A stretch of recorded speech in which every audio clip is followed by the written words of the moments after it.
Vamos para a palavra. Amém? Glória a Deus. Aleluia. Com ninguém se apresentarão, né, gente? Tudo bem? Então vamos orar pela nossa querida irmã Edna, que está com essa responsabilidade. Em nome de Jesus. Estenda suas mãos santas, puras, sem mácula. Vamos orar. Soberano Deus, eterno Pai, graças te damos, ó Deus, por tudo que o Senhor já realizou até aqui. Peço ao Senhor que, Pai, fale ao coração de tua filha para que ela possa transmitir para a igreja. Em nome de Jesus, nós repreendemos todas as forças do mal contra a vida dela. Abençoamos ela no teu nome, Pai. Em nome de Jesus Cristo. Que ela possa ser bênção nas nossas vidas aqui hoje e que ela também possa sair daqui abençoada. Assim oramos e abençoamos no nome de Jesus Cristo. Amém? Aplauda Jesus. Glória a Deus. Aleluia. Obrigado, Jesus Cristo. Amém. Paz do Senhor, irmãos. Amém. Podeis se assentar. Depois de uma apresentação dessa, na responsabilidade triplica, meu Deus. Você gostou, né, pastor? Irmãos, paz do Senhor, boa noite. Me chamo Edna. Hoje eu estou acompanhada com o pastor Joel, meu namorado. Glória a Deus. Glória a Deus. Amém. Queridos,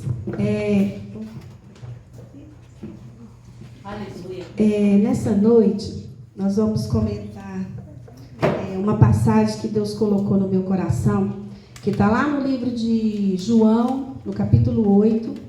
Nós vamos falar sobre a mulher que foi pega em adultério.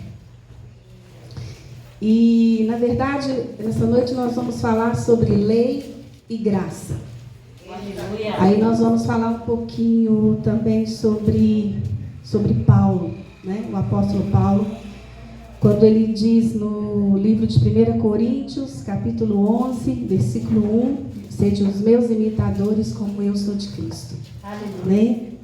Vamos ler João 8, a partir do versículo 1, que diz assim: Jesus foi para o Monte das Oliveiras, e pela manhã cedo ele voltou novamente ao templo, e todo o povo vinha até ele, e assentando-se os ensinava. E os escribas e fariseus trouxeram-lhe uma mulher pega em adultério, e colocando-a no meio de todos, disseram-lhe: Mestre, essa mulher foi apanhada em adultério, no próprio ato. Ora, Moisés nos ordena na lei que tais sejam apedrejadas. Mas tu, o que dizes? Isso eles diziam, tentando-o para poderem ter do que o acusar. Jesus, porém, inclinando-se, escrevia com seu dedo no chão, como se não os ouvisse.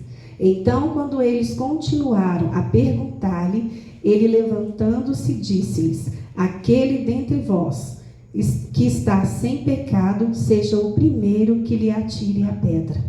E, tornando a inclinar-se, escrevia no chão.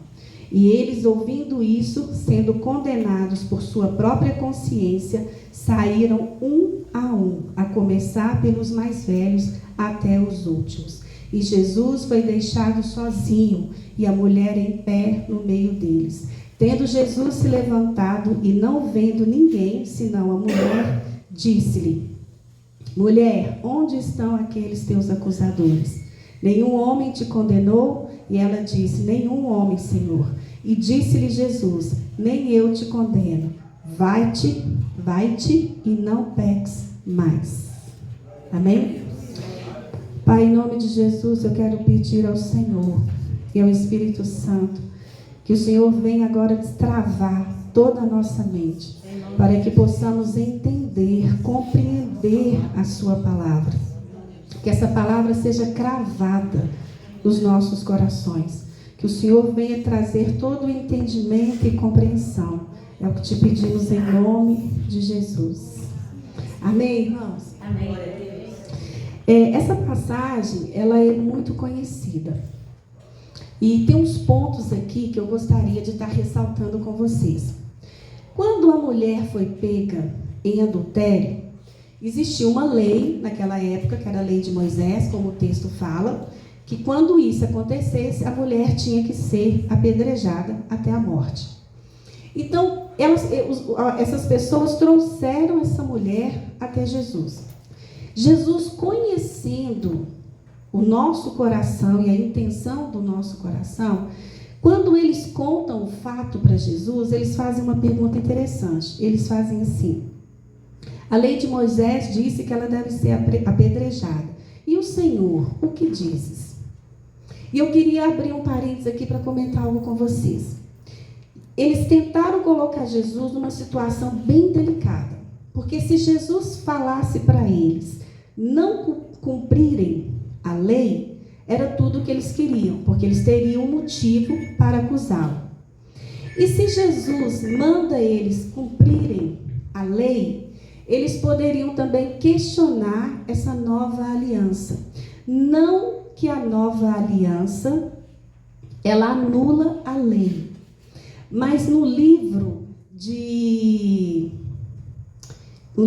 Atos, diz o seguinte, que no livro de Hebreus, relata o seguinte, que quando você muda o sacerdote, você muda a lei. Isso está escrito no livro de Hebreus, espera que eu deixei marcadinho aqui. No capítulo 7, no versículo 12, que diz assim: porque ao mudar-se o sacerdote, uma mudança na lei se fará necessária. Então, quando Jesus Cristo disse, um novo mandamento vos dou, né? Amai-vos uns aos outros, e o Senhor sobre todas as coisas, né? Amai o próximo para ti mesmo, o Senhor sobre todas as coisas. Quando Jesus Cristo vem trazendo uma nova aliança, mudando o sacerdote, muda-se também a lei. Jesus cumpre a lei, né, como diz na palavra, e por cumprir a lei, ele pode mudar a lei. Deixa eu explicar isso melhor. O que acontece? Se não existir uma metanoia, que é uma mudança de pensamento ou de caráter, a gente não consegue viver o Evangelho. E prova disso foi o apóstolo Paulo. Então, deixa eu esclarecer isso aqui para vocês. A lei, ela nos ela nos freia, mas ela não nos transforma. Prova disso que quando essas pessoas chegaram para Jesus, trazendo essa mulher dentro desse contexto, eles não estavam errados. Eles estavam respaldados numa lei de Moisés. E a lei dizia que tinha que ser daquela forma. E eles trouxeram a situação para ver o que Jesus iria resolver com esse pepino, o que ele ia fazer com isso. Então, quando chega essa situação, a lei, ela nos freia. Por exemplo, antigamente no anel rodoviário tinha aqueles radares. Então, você vinha ali a 120, né? Estou supondo, não sei se você é pé quente, eu sou. Então, você vinha ali a 120, por exemplo. Quando chegava perto do onde tinha ali o radar, o que você fazia? Você diminuía, porque você não queria tomar uma multa. Mas quando passava o radar, você acelerava. Mesmo sabendo que a BR-381 é extremamente perigosa.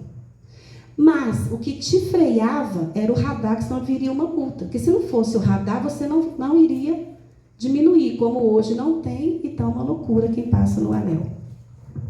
Então a lei, ela faz isso com a gente. Ela nos freia por causa de uma punição, mas ela não nos transforma. E Jesus Cristo, quando veio trazer uma nova aliança, ele veio fazer o que a lei não conseguiu fazer com o homem. Ele cumpre a lei e ele chega no coração do homem. A lei não chega no nosso coração, mas Jesus chega. Tanto nos chega que quando você passa do radar, você volta os seus 120 ou mais, se seu carro foi bem potente, mesmo sabendo de todos os riscos que aquela velocidade vai trazer para você e para quem estiver no anel, se você, por algum descuido, você causar um acidente ou ainda até a óbito. Então, pensando nisso, quando acontece essa situação, Jesus falou uma coisa interessante. E outra coisa, a gente não deve falar aquilo que não está na Bíblia. Porque uma vez eu estava conversando com uma irmã, ela falando sobre esse texto, ela falou assim que tinha ouvido uma pregação, que não sei quem tinha dito que Jesus escrevia, e ela disse lá uma frase na areia. Falei, deixa eu te falar uma coisa. Ai daquele que acrescentar ou tirar um tio dessa palavra. O texto fala que ele escrevia, não fala o que ele escrevia. Então, como não fala o que ele escrevia, ninguém sabe o que ele escrevia, a não ser quem estava lá na época e teve a curiosidade de aproximar e ver o que ele escrevia, né? Fora disso, ninguém sabe. Então, se o texto não traz, não traz. E não tem problema nenhum a gente dizer que a gente não sabe o que estava escrito, porque ninguém sabe mesmo, né? Aí Jesus escrevendo na areia, eles insistindo, Jesus vira para eles e fala uma coisa extraordinária. Aquele que não tem pecado, né, atire a primeira pedra. E o interessante não foi só isso que ele falou, foi o que aconteceu depois. Aí tem um texto aqui, olha só, um versículo que diz assim, e tornando-se a inclinar-se, escrevia no chão. E eles, ouvindo isto, sendo condenados por sua própria consciência, saíram um, a começar pelo mais velho, até o último. Deixa eu falar uma coisa para vocês aqui. Esse texto é interessante que ele fala assim, que eles foram condenados pela sua consciência. Se a gente não entender o que a Bíblia diz, e se a gente não renovar o nosso entendimento, nós não vamos ser transformados por essa palavra e não vamos experimentar a vontade de Deus, que é boa, perfeita e agradável. Então, quando eles são condenados por sua consciência, eles entenderam quantas vezes eles não apedrejaram mulheres que foram pegas em adultérios antes dessa situação. E o interessante é que começou do mais velho. Por que não começou do mais novo? Vocês já se perguntaram por isso? A gente tem que ler a Bíblia prestando atenção nos detalhes. E isso me chamou a atenção. Eu trabalho muito com idoso. Então, a pessoa mais velha, ela dá que tipo de entendimento para a gente? Maturidade. Quando eu olho uma pessoa mais velha, vem em minha mente maturidade. Não que a maturidade está correlacionada com a idade. Ela não é diretamente proporcional, porque tem pessoas muito jovens e muito maduras. Pessoas, às vezes, muito velhas e muito imaturas. Mas, a grande maioria, a gente tem a questão da maturidade pelo que a pessoa já viveu. Pelo tempo de vida, pelo tempo de experiência. Então, ela tem, por exemplo, uma pessoa de 80 anos viveu muito mais coisa do que eu, né? Então, a gente associa isso. Então, quando começa do mais velho, o que me chamou a atenção, porque isso me dá a entender o quê? Isso sou eu falando. Me dá a entender a questão de maturidade. Quem entendeu primeiro, largou a pedra primeiro.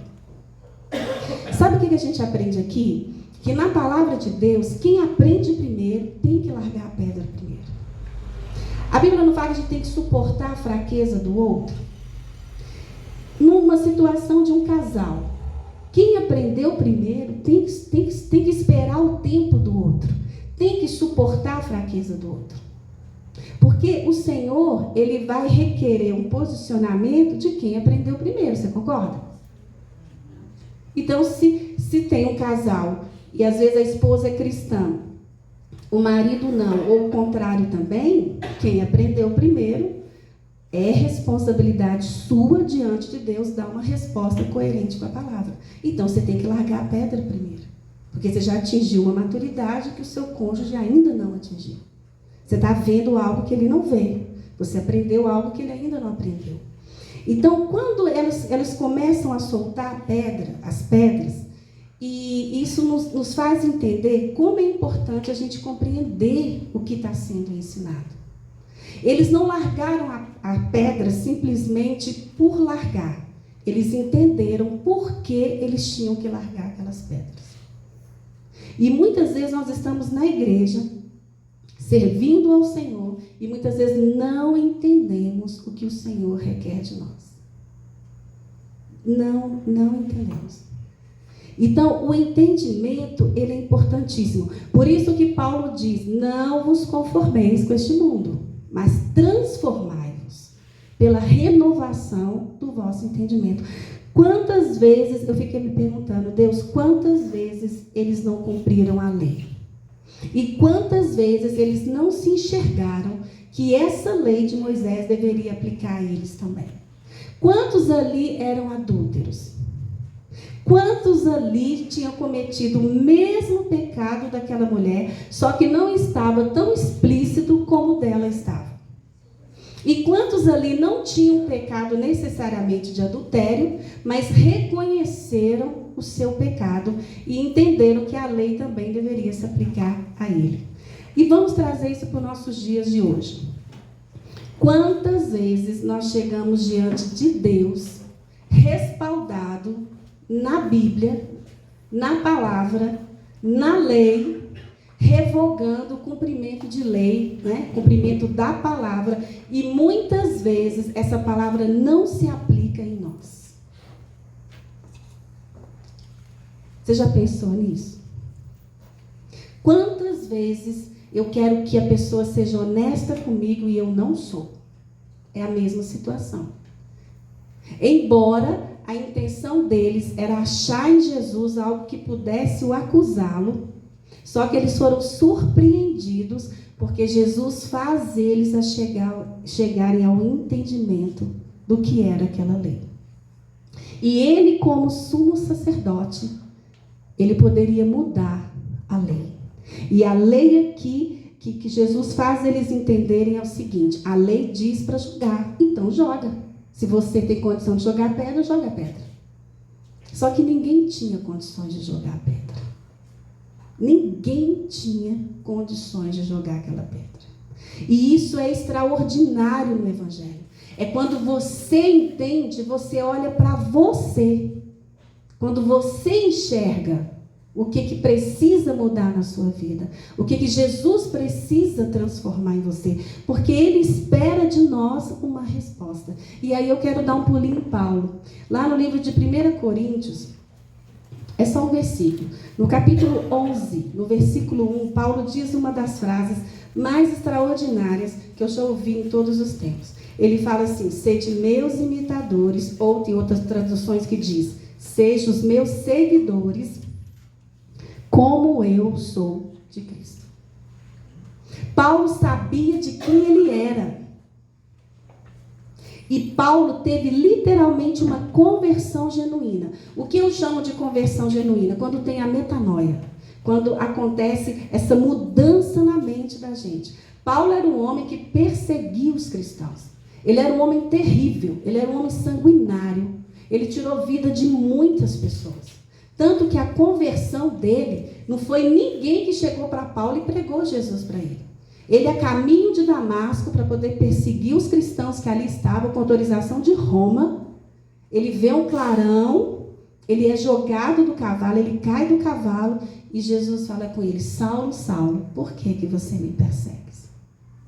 E ali ele fica 3 dias cego, até que Deus revela para Paulo em sonhos que Ananias iria ao encontro dele. E Deus fala com Ananias para ele ir ao encontro de Paulo lá na rua direita. E está no texto da Bíblia. E aí a gente sabe o que acontece. Só que Paulo, ele tinha um desafio muito grande.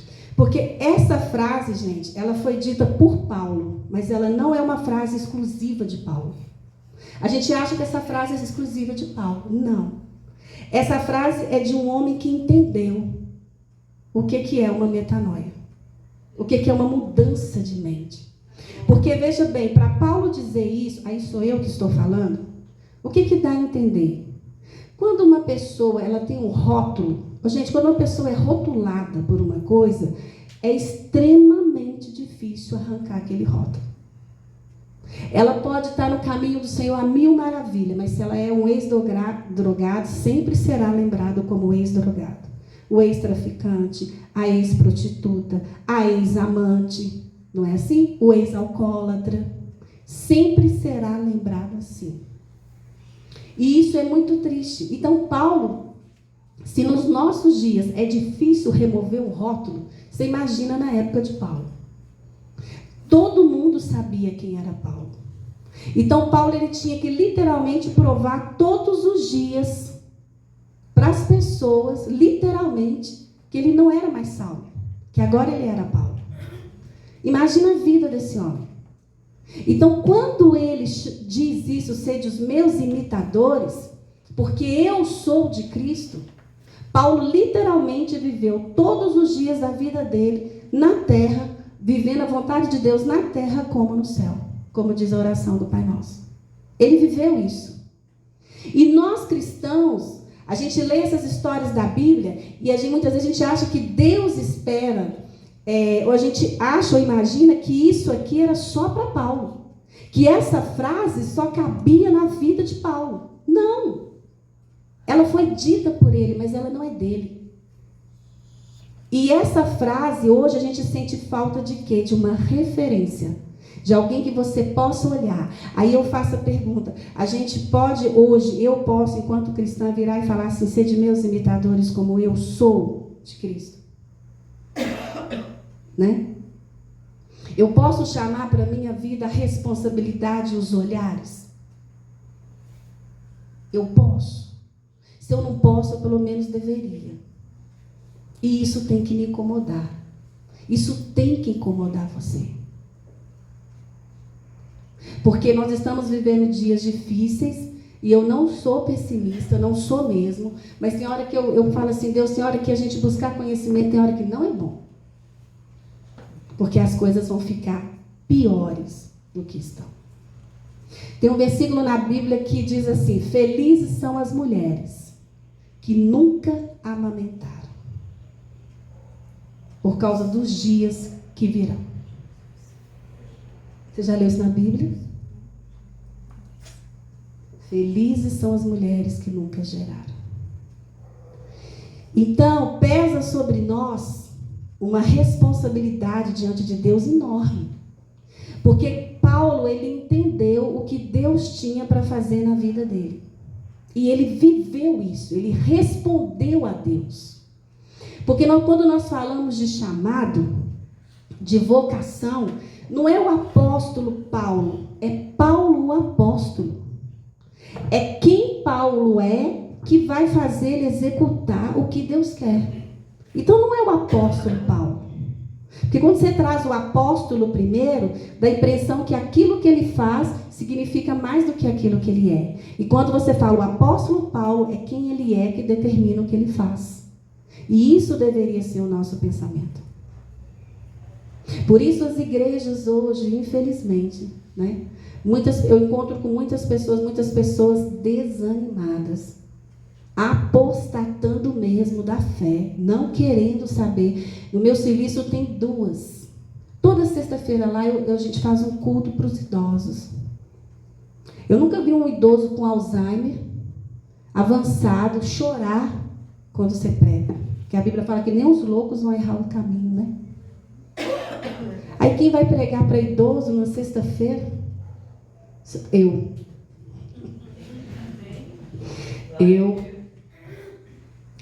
Eu trabalho numa clínica e minha patroa, toda sexta-feira, ação evangélica, me chamaram e falaram assim, nós vamos fazer um culto porque eles têm falta, né? Sentem falta de missa, sentem falta de... E lá vem de tudo, viu? Testemunho de Jeová, é uma guerra. Testemunho de Jeová, católico. E o dia que eu fui falar da Maria, que coisa linda, Deus. Falei, vamos tirar Maria do pedestal. Porque quem subiu na cruz foi Jesus, não foi Maria. Um senhor de 87 anos, chorando, virou para mim e falou assim, Maria não era virgem? Falei, lógico que não. Ela era noiva de José. Jesus nasceu, ela teve filhos. E eu vi nos olhos daquele homem a tristeza por terem mentido para ele. E eu virei para ele e falei assim, olha, seu Magalhães, eu vou falar igual Jorge Spurgeon. Vocês vão ter que passar por cima de mim para vocês irem para o inferno. Aí eu falei para ele, em que sentido? No sentido de falar para vocês a verdade. Se vocês vão aceitar ou não, aí o problema é de vocês. Eu falo com eles desse jeito, viu? Não passo a mão na cabeça, porque não dá tempo. Eles estão mais perto da morte do que eu falo com eles. Vocês estão mais perto de ver Jesus do que eu. Eu posso ir primeiro, mas a chance de vocês chegarem primeiro é enorme. Então eu não posso ficar... Não, tem que ser pauleiro.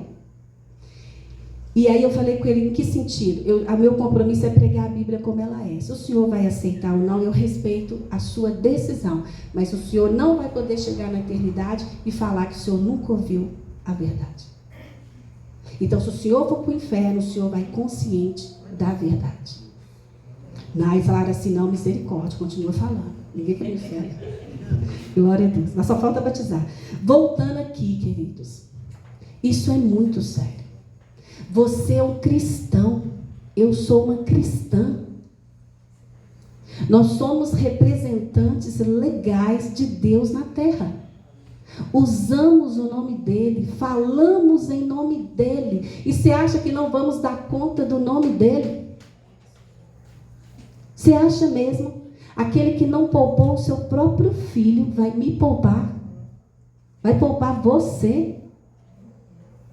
Pois é. Tem um pastor que eu gosto muito, não vou dar nome. Ele fala uma frase que eu concordo plenamente com ele. A igreja é grande como um oceano e rasa como uma piscina infantil.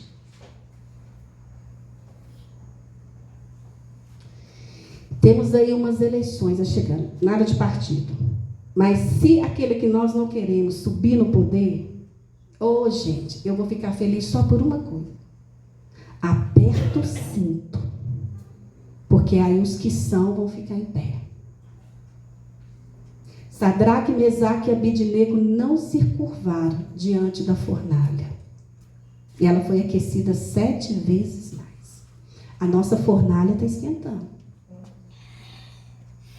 Pega seus filhos, faz culto em casa, abre Bíblia, ensina esses meninos Bíblia.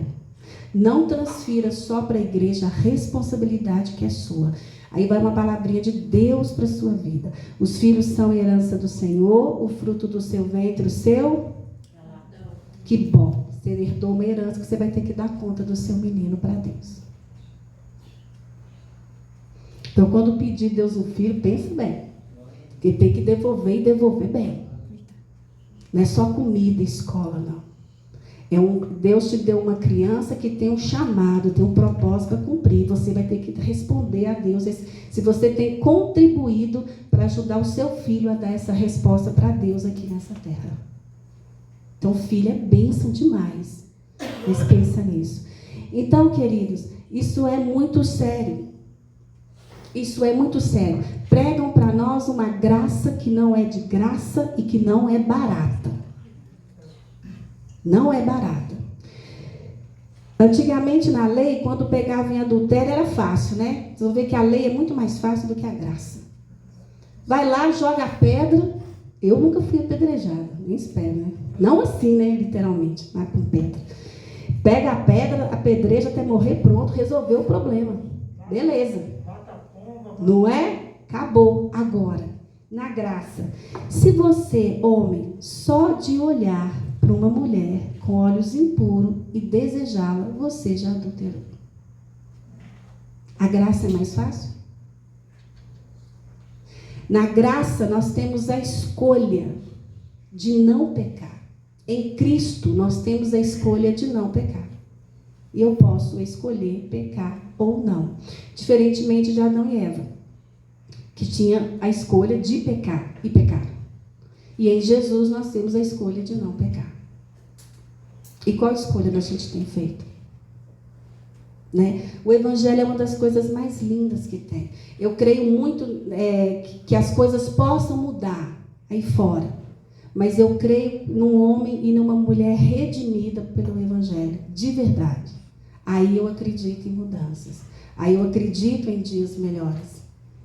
Às vezes as pessoas estão apostando tudo nos homens. Mas Deus tem o controle de todas as coisas. Nada foge do controle dele.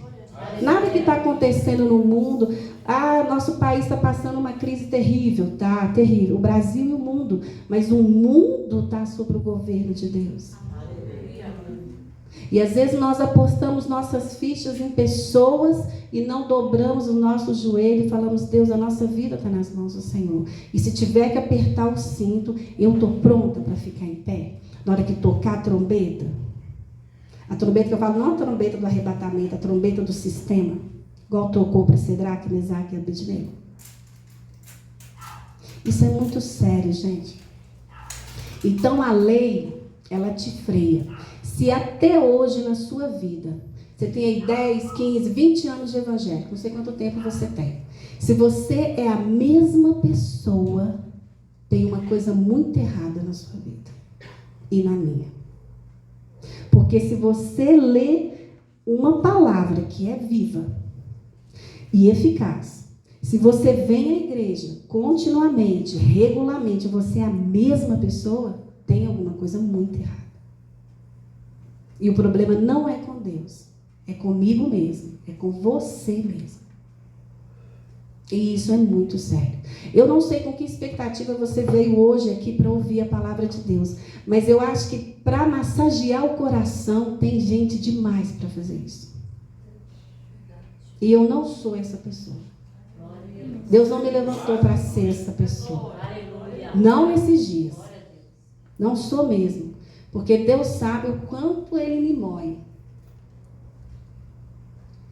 E glória a Deus por isso. Quando você estava cantando louvor, veio um sentimento assim, Deus, que saudade de casa. Tem hora que dá vontade de ir embora mesmo, né? Que saudade. E eu falo, como que eu posso ter saudade de um lugar que eu nunca vi? Saudade de quando a gente olha para Apocalipse, quando a gente olha para a Bíblia, a gente vê promessas. E o que tem que nos mover, gente, é a eternidade. O que movia Paulo nessa terra era a eternidade. Paulo, ele chegou num ponto que ele falou assim, olha, o viver é Cristo, o morrer é lucro. Eu vou viver, porque enquanto eu vivo eu vou pregar, enquanto eu vivo vocês vão conhecer a verdade, ou seja, eu estou sendo moído para vocês viverem um pouco melhor, eu estou sendo moído por Deus para que vocês entendam melhor o Evangelho. Esse era o prazer de Paulo. É claro que ele era um homem específico, num tempo específico, numa época, dentro de um contexto específico, sim. Mas você também é uma pessoa específica. Dentro da sua casa, dentro do seu trabalho, dentro da sua comunidade, dentro do seu país, você também é específico. Para alguém você é específico. A gente não vai mudar o mundo, mas se eu for um instrumento para que uma pessoa próxima de mim seja transformada pelo Evangelho, uma alma não vale mais do que o mundo? Não é assim. Às vezes Deus não te chamou para ganhar o mundo. Tem pessoas que Deus chamou para ganhar o mundo. Chamou Paulo. Paulo foi levantado para os gentios. Às vezes você não foi levantado para os gentios, nem eu. Mas às vezes você é levantado para uma pessoa. Né? Para uma pessoa Deus te levantou. E qual a resposta que a gente dá para quem Deus nos levantou? Isso é muito sério. Então, a lei, essa passagem aqui, ela mostra que quando eles soltaram as pedras, eles entenderam. Aí chegou no coração. E quando tem renovação de entendimento, e aquilo entra no seu coração, você é transformado. E para a gente encerrar, Jesus disse assim, eu estou encerrando mesmo, às vezes eu falo que não encerro e não encerro, mas eu estou encerrando mesmo. Jesus fala assim, não, agora estou encerrando, as irmãs foram no culto lá, né, das mulheres, eu encerrei umas 3 vezes, né, 4, agora estou encerrando. Assim, a Bíblia fala um versículo que eu gosto muito, que fala assim, não se coloca vinho novo em odre velho. Você sabe por que Jesus falou isso? Você sabe o que é um odre? Todo mundo sabe? Isso. Era uma bolsa que era feita com pele, né, de animal. A pele, ela tem uma propriedade viscoelástica, né? Ela distende. Prova disso é quando a mulher está grávida, né? E quando uma situação que a gente ganha peso também, a gente, né, a pele vai distendendo. Então, o que acontece ali? O vinho novo, ele leva de 3 a 4 meses, se não me falha a memória, para ele fermentar. Então, quando você coloca o vinho novo dentro de uma bolsa dessa pele, e essa pele é nova, passado 3, 4 meses, o vinho vai fermentar, então ele vai liberar gases. Então, a pele distendendo, ela vai acomodar aquela fermentação. Por isso que ela tem que ser nova. Porque se ela for velha, o vinho vai fermentar, porque ele é novo, ele vai liberar gases, ele vai precisar de espaço, a pele não vai distender, porque ela é velha, ela é dura, ela é rígida, ela vai rasgar. Aí você perde o vinho novo e perde o odre. E nós somos o odre que tem que comportar esse vinho novo. E Jesus está chegando um tempo que esse vinho está começando a fermentar, entendeu? Dentro da gente, tem que fermentar. Esse vinho tem que fermentar. E à medida que nossa mente vai sendo renovada, que nós vamos sendo transformados pela renovação do nosso entendimento da Bíblia, isso vai gerando fermentação. E essa fermentação precisa de espaço dentro de nós. Ou seja, Jesus precisa de espaço dentro da gente. Aleluia. Glória a Deus. Ele precisa ocupar esses espaços dentro da gente. Mulher e homem que gostam de dar faxina, quando dá faxina, a gente joga tudo para cima, né? Pelo menos antigamente era assim as faxineiras, né? Eu sou dessas. Eu gosto de jogar tudo para cima. A mãe me ensinou assim. Mas tem um quartinho lá na minha casa que eu não passo perto dele nem que me pague. De tanto entulho que tem lá. Eu falo assim, minha irmã, a gente tem que mexer nisso aqui. Ah, não mexer. Ninguém mexe. Porque vai dar trabalho demais mexer naquele trem. O dia que a gente resolver mexer. Tem quartos dentro da gente que na hora que esse vinho começar a fermentar, você não vai conseguir mais resistir. Você vai ter que ir lá nesse quartinho, abrir essa bendita porta e arrumar esse quarto. Aleluia. Sabe esse quarto que você não quer mexer? Sabe essa porta que você não quer abrir, porque você sabe que lá tem entulho demais, vai te dar trabalho demais para mexer, o vinho vai começar. Você só vai mexer nesse quarto na hora que o vinho fermentar. Porque ele vai precisar de espaço. Aí você vai ter que abrir e mexer para você dar espaço para o vinho. Aleluia. Enquanto o vinho não fermenta, você não mexe, porque não te incomoda. Entendeu? Agora, na hora que ele começar a fermentar, que ele começar a te incomodar, que o Espírito Santo começar a te convencer que você tem que mexer nesse quartinho, aí você vai mexer. Amém? Amém. Glória a Deus. A graça, guarda isso. A lei, ela te freia. O sumo sacerdote, que é Jesus Cristo, que cumpriu a lei, muda o sacerdote, muda o quê? Você está entendendo? E essa graça, o novo mandamento vos dou. Aí ele pegou 10, que parece que ficou fácil, não ficou, sem ele, e resume em 2. Amarás o teu próximo como a ti mesmo, e o Senhor teu Deus sobre todas as tuas coisas, sobre todas as coisas, de toda a sua força, de toda a sua alma, de todo o seu coração e de todo o seu entendimento. Aperta o cinto. O Evangelho, eu gosto muito dessa frase. Eu vou repetir aqui, eu falei lá no culto das mulheres, das irmãs. Deus, Jesus, né, a Trindade, não vai tornar larga uma porta que ele disse que é, e o caminho é apertado, estreito e apertado. Viver o Evangelho é fácil, gente? É caro? Muito. Mas, no final do nosso caminho, tem um Deus, né? Tem uma vida nos esperando. A gente vai viver com Cristo aqui, comer o melhor dessa terra aqui, vai desfrutar do melhor que tem aqui, não tenho dúvida. Mas isso tem que ser feito com uma mente renovada e uma vida transformada. Porque a gente caminha para dias em que só vão ficar em pé quem são. De verdade. Só quem é. Então, que Deus nos ajude, que Deus nos fortaleça, porque vai chegar um tempo, só dando um... Como é que eles falam? Spoiler? Não sei falar, acho que é spoiler, né? Fala. Isso, ajuda aí, muito bom. A esquerda vai dominar o mundo. É bíblico. Ela vai dominar. Vai. Lembra que João viu os cristãos sendo degolados? Aí quem se levanta? O Islã. É a única religião moral do mundo. Que vergonha. E hoje, essa geração que clama largamente por liberdade, porque hoje nós temos duas crises, imoralidade e amoralidade. E essa geração que clama tanto por liberdade, ela vai clamar por moral, porque ela está se perdendo no meio de tanta liberdade. Aí o Islã se levanta. E isso, quem estuda um pouquinho, os teólogos, os historiadores, todo mundo sabe disso. As igrejas não estão se mobilizando à toa. Entendeu? Você que tem filho, eu não tenho, mas eu tenho sobrinhos. Pensa nisso. Pensa no peso que é ser cristão. Porque vai chegar dias, vocês vão falar assim, não, lembra daquela irmã que ela falou? Nem sei se ela está viva mais. Vocês vão lembrar. Vai ficar feio. E o que vai nos fazer suportar o que está por vir é Cristo.